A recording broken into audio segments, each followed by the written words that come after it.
Today is an alert day, so yes, we're going to be talking about, of course, all things alert day to make sure that you're ready to go on this Thursday. So this morning we've had the wet weather. It's the afternoon that we have that alert day in effect for. We still are anticipating those fast-moving storms, and of course with our cooler environment, some cold air funnels will be possible. So that also means, though, as that cold air funnel, if it does make contact with the ground, a weak isolated tornado could be possible within that. Of course, the impacts, though, are really going to be for your afternoon plans, after school, and even before dinner or even through the dinner hour. Timing it out here, hour by hour forecast showing the calm and quiet here. Cloudy skies, that steady rain, that is wrapping up as we speak.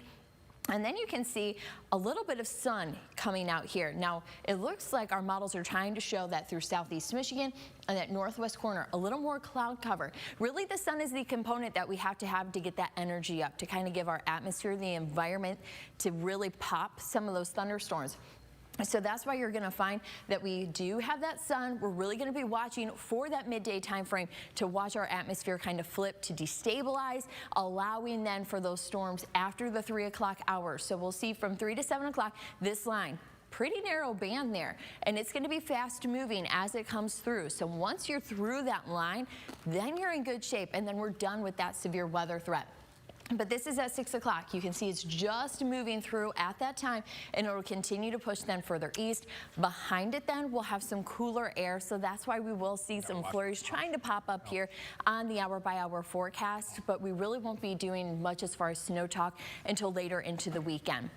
But as far as the impacts for your alert day, some smaller hail going to be possible within these storms. Strong winds, like I said, they're fast moving, so they're going to be able to push those winds out ahead of it.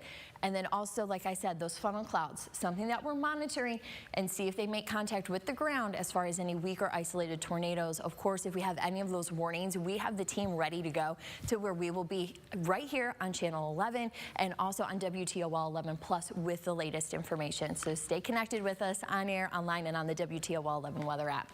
As far as the severity of those threats, that tornado threat, it's on the lower end for us. Really, those damaging winds, like I said, they're going to be pushing out from that line of thunderstorms. So that's going to be your strongest threat, kind of right there in the middle, though, as far as the severity.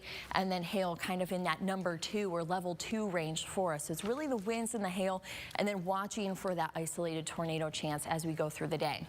Right now, the steady rain's moving out, watching for that clearing. Already you can see the cloud cover giving us a little bit of a break here on satellite, but we're also, though, focusing on where these storms are going to develop. So you're going to find those just trying to get into Illinois, and that line is going to be moving through. So we're going to have a break period here, time to check in on that forecast before we then have those storms that are going to be moving through. Let's dissect, though, that 10-day forecast, because we do have those afternoon thunderstorms.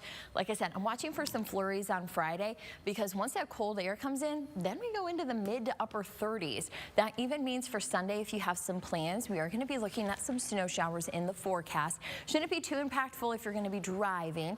But as we head into next week, we're watching another system to move on in. So that's why you're going to find that second alert day towards the middle of next week as temperatures really start to cool down. Highs in the upper 20s. We haven't been talking about that. So here's that change that we've been watching for the end of January. So that means a little bit of cold, a little bit of snow, and of course with a lot now going on in the forecast, we'll keep you updated. So grab that popcorn, grab that app. We're going to make sure you're ready.